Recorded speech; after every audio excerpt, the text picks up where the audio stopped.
What up guys, it's about Pancrazio and today we're about to make the best Magik guide this world has ever seen. So why am I making this guide? Well, Magik is my favorite Marvel Rivals character and I've got a bit of experience with her. I've reached the Celestial 1 with a pretty good win rate, and listen, I already know what you're gonna say. But Pancrazio, Celestial 1 with 74 points, isn't that basically eternity? And yes, you will be correct. But that's not the point. The point is I'm an absolute beast with Magik. I will start by talking a bit about her identity in general, and then we will go over in depth on the mechanics, the combos and all that fun stuff. So why play Magik? Magik is a very mobile melee character that has the potential of bursting squishies, dealing good AoE damage, soaking damage with overheals, and even shredding tanks. She thrives when she is able to get in, give the enemy backline nightmares and get out. So Magik is flexible and she has a lot of carry potential. She has a pretty high skill ceiling, but she doesn't need a lot of aiming.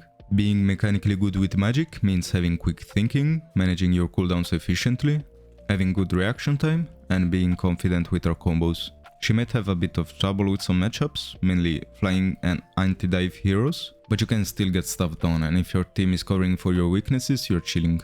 So if you're looking for a one trick to 1v6 every game and you're not an FPS god, congratulations, you just found your new main, good job! Now what to do? As Magik, your role is to create space for your team, create pressure on the enemy team by both damaging and tanking damage, taking opportunities to flank, and hopefully give the enemy healer severe PTSD. Now let's go in the practice range and let's see how we go about accomplishing that. But before that, make sure to smash that like button and that subscribe button, because I have 7 children and being addicted to Marvel Rivals I have no idea how to feed them. Quick disclaimer first, as I'm making this guide I haven't really had much time to experiment with the new team up with Strange, but it looks pretty cool and I'll probably cover it in another video. And while the right click is being slightly changed, giving you cooldown reduction on your disc and becoming piercing, it mostly works the same way, so I don't think this guide will be too outdated soon. Let's talk about the most important ability in Magik's kit, her passive. Damage gives you overshield for up to 400, and this passive is insane. This means all the damage you do is worth more, because with damage you don't only apply pressure and build your ult charge, but you also get more bonus health instantly, making you survive for longer and also opening up more kill angles for you. Just think about it. Imagine you're a professional Rocket Raccoon one trick. You are admiring your teammates battle from far away, you have been holding right click for 3 minutes, you know, life is good, until suddenly you hear steps behind you. You turn around, and what instills more fear in you? If it's this Magik or this one? So let me know in the comments. If you chose the second one, good job. Now, what do we do with this information? Basically, you have to always deal damage if you have the opportunity to do so. So for example, even if you're not committing yet, if you see a tank or a couple of heroes standing still on an objective, just drop a demon on them. You have to deal constant chip damage even if you don't see a kill angle, because keep in mind, the bonus health slowly runs out, and you have to try to keep it up as much as possible. Getting shield is always your first priority while fighting, until you see an opportunity to commit and get picks. Also, I can't stress this enough, when you're low HP and you are in a dangerous situation and you can't get out fast enough, just keep doing damage, because you will be surprised how long you will survive in some situations, and how many disgusting, absolutely unfair duels you are able to win thanks to your passive. Now, a cool thing about Magik that you might not know is that if you look closely, you will find that she actually is in possession of a comically massive sword. With her primary, she's able to swing this sword forward, this attack has a pretty slow recovery but hits pretty hard, and with a reliable hitbox. Nothing too complicated so far, but what might be important to keep in mind is that this attack deals air of damage and it also has damage fall off, which means it does more damage at close range. Now, what do we do with this information? Well, I don't know. I guess with Magik, getting close to enemies equals good. Yeah. A little fun fact is that the hitbox of this attack actually changes between each attack depending on what part of the combo you're at, but you don't really need to think about this. You'll be fine as long as you're in range of an enemy and you're not aiming with your laptop touchpad. Now, her Meele is a fast attack with a small hitbox, but also some recovery, similar to most Meele's. This is pretty basic stuff, but just to recap, if you don't know, you can Meele right after your primary animation to increase your overall DPS. Practice the timing so you don't do it too slowly and lose DPS, or too fast and cancel your primary. Keep in mind, even if done perfectly, this does reset the recovery time of your primary. So sometimes, if you're not confident in hitting the melee because the enemy is too far away or even too slippery, or even if you're just hitting more enemies at once, there is no shame in just holding your primary, and it is actually the best move in some situations. A right click is a pretty big and quite damaging projectile. You can tap it for it to work also as an animation cancel like the melee. You can do it right after the primary, or if you wanna get fancy with it, you can do it even after the melee. This provides a lot of burst and is useful when the enemy is running away because it's easy to hit, especially at close range. Outside of that, it is good to hold the right click to maximize damage and to use that on cooldown to poke. Or you can use it right before your E or in general just before going in to maximize your burst potential.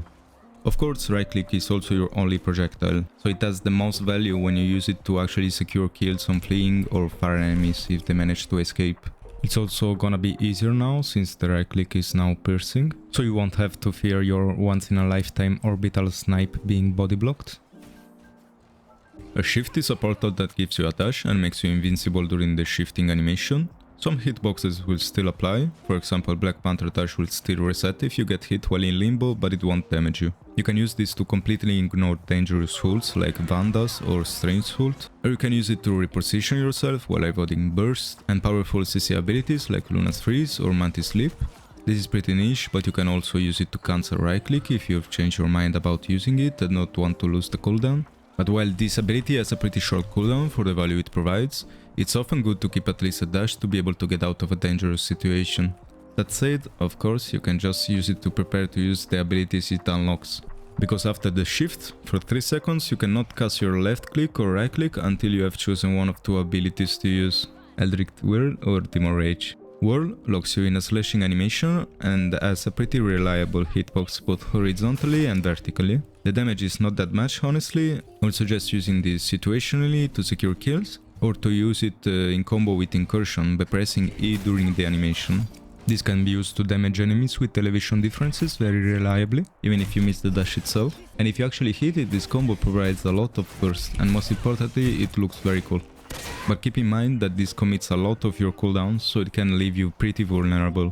Now finally, my favorite Magik's ability, Demon's Rage. I cannot overstate how strong and essential to Magik's kit this ability is. By pressing right click after shift, you summon a demon, attacking from where you are standing towards where you are aiming, and it will deal insane amounts of area of effect damage in a long and pretty large hitbox, until it's destroyed, replaced by another demon, or runs out after a short time. A well-placed demon applies a lot of pressure. It equips you with a small but spammable area denial tool. You can think of it as a mini Moon Knight Hult. And what's crazy about this ability is that it gives you a lifetime passive income of overheals. Since the world is pretty situational, the demon will be your default input after a dash. It significantly amplifies your dueling power, so you can just bait and win duels by refusing to fight outside of it, or by leaving it behind you when you're running away, so chasing you becomes more risky. It also doesn't lock you in a long animation like Eldritch Whirl, so you are able to portal 2 times in a row very fast if you need to. Remember that only one demon can be active at a time, so if the demon you already left is putting in work and you portal again, it's sometimes better to use a whirl in order to not replace it. The E is honestly the hardest ability to master. It's a very fast dash, but it has a weird hitbox. It's not centered, so for example, if you aim a bit to the right, you miss it. But if I aim a bit to the left, it's a perfect hit. This also happens vertically, but with a tiny margin. And any good Magic player has their own technique to actually hit this thing. Some people remove the crosshair and go with their muscle memory. Some people use goofy crosshairs like me to line off the dash a bit to the right of the enemy. And I hear a lot of people say to aim with the body and not the crosshair. But I honestly to this day have no idea what that's supposed to mean. But yeah, it's pretty hard and even the best miss it sometimes. And I hope someday they make it feel less clunky to hit. But for now, you just have to find out the method you are most comfortable with and practice to get a feel for it. Anyways, the dash itself is very fast and long, so it's basically a free get out of jail card while you have it off cooldown. You can use it to get out towards your healers or towards cover if you are overextended, and sometimes it might be useful to use it just to reposition yourself in a better flanking position. If you wanna use it offensively, you have to keep in mind that you are committing quite a bit, and sometimes missing it can put you away from your target and out of position. So I suggest to hold it until you are confident in hitting it, or just going for it if missing it doesn't put yourself in a bad spot.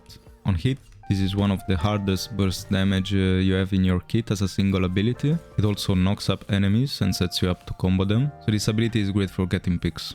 Point blank, it is pretty easy to hit, and it can also act as a pseudo attack cancel to maximize burst. Since it's your only way to reposition yourself vertically, the E is often also your only tool to effectively deal with flying heroes. And keep in mind that we're not talking about the ones that are getting turbo healed. Whatever happens for your own good, leave those alone. But missing it in these cases usually leads to leaving you in a vulnerable spot. So make sure to hit it or to hold it and ignore enemy flyers until they are low HP and you can get some easy hits in to secure the kill even without hitting the dash itself.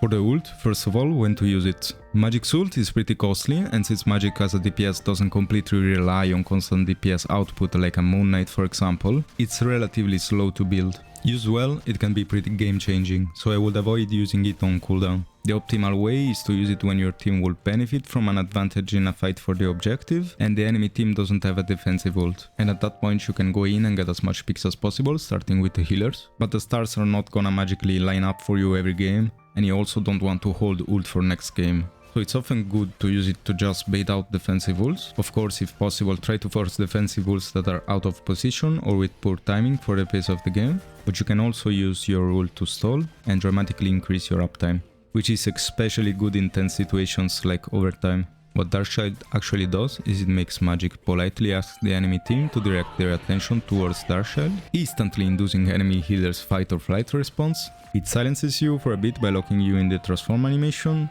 so make sure to not get one shot while this happens. And then it resets and significantly reduces your cooldowns for the duration. It slightly changes your abilities, making them way bigger and stronger. And then after the duration, of course, you get CC'd again by your transform animation, but at least you get your cooldowns back for a second time. This interaction between the ult and the cooldowns means that you sometimes want to use all your abilities before transforming, and that means when you ult, you can effectively perform full ability rotations for up to 4 consecutive times, which is extremely oppressive for the enemy team. In this form you cannot perform melee attacks, and your primary now attacks with 3 total slashes, not 1, that are of course bigger than the base form, and the hitbox of the additional slashes will linger in front of you as you move following your crosshair. After the first slash, you can cancel the animation with a portal or a dash, and if you keep aiming at your enemies, only then the following slashes will connect. The right click is similar to a base form. Since you don't have melee, you can tap this to still cancel your primary animation for a lot of burst. Also, especially if you charge it, the burst it deals is massive, so you can combo it with your team to get easy one-shots in, or even combo it with your E to single-handedly one-shot even a support inside their defensive ults before they can regenerate. Practice doing this as fast as possible because it won't happen every game, but when it happens, it is a game-changing play. Since all your cooldowns are greatly reduced during ult, you can absolutely spam stepping discs, and having almost infinite iframes while repositioning and carrying with you massive area of effect damage, while that damage also gives you overheals, is insane value. And often you will have to spam this ability to survive the enemy team focusing you and threatening you with CCs and one-shots before you are able to go all in and get your rightfully owed picks. The Eldritch Whirl gets buffed in a similar way as the primary attack, but it benefits more from the size and the damage, because compared to the base version of this ability, it's insanely stronger. It keeps the reliability of the world itself, except it's even more because the hitbox is now massive, and you're gonna get a lot of pressure while becoming insanely tanky with this, especially if you are in the middle of the enemy team. Your main combo in ult is gonna be 2 primary, disc, whirl, and repeat. I swear you can get decent tools even by autopiloting if you do this. Of course, you can also combo this with E for massive bursts, or just to maximize damage by getting inside the enemy team. This combo is not so costly now for the survivability it gives you and the cooldown reduction. Now let's talk about our absolute GOAT, the one and only, the demon. He sucks now. Get out, no one likes you. I mean, of course it's always strong, but while it benefits from the additional damage it deals, it doesn't benefit too much from the size buff on the attacks. And in fact, the hitbox is actually slightly shorter compared to the base form demon. It at least compensates a bit with its height and width. We will use it when we need a lot of constant damage for a duel or to control an objective, when enemies are grouping up in a spot, or when we wanna disc as early as possible. Since the whirl is so strong and flexible during Darkchild, the demon is now our optional tool. The E is fast and now only launches the enemy up, keeping you on the ground. The burst is always big with this ability, so actually hitting it on someone is often a death sentence. And as we already said, make sure to combo it with left click or whirl. or for the highest burst possible with right click. I think that's pretty much it, there you go. Of course, if the game is looking rough for Magik and your team is not helping, having some other champion in your pool helps. If you want a similar experience to Magik, I would suggest another Meele that covers your weaknesses, like Fantastic or Spider-Man if you're built different. Or else a hit scan like Hela, Psylocke or Phoenix will be complementary to your pool. There's really a lot to say about this character, her matchups, and how to be effective with her in solo queue, but I can't realistically cover it all in this video, so let me know if you will be interested in these topics. Now, while we already established how much of a devastating force of nature I am with Magik, I have to admit I'm not one of the many rank 1 Magics in the world. So if you have something to add or something you disagree with, please let me know in the comments. I'll be happy to answer your comment or to delete it if I don't like it. So if you like the video, smash that subscribe button, the like button, the share button, the bell button and leave a very positive comment. And if you didn't, as always, make sure to smash that dislike button, the unsubscribe button, the report button and feel free to leave an unfathomable threat in the comments. Okay, bye bye.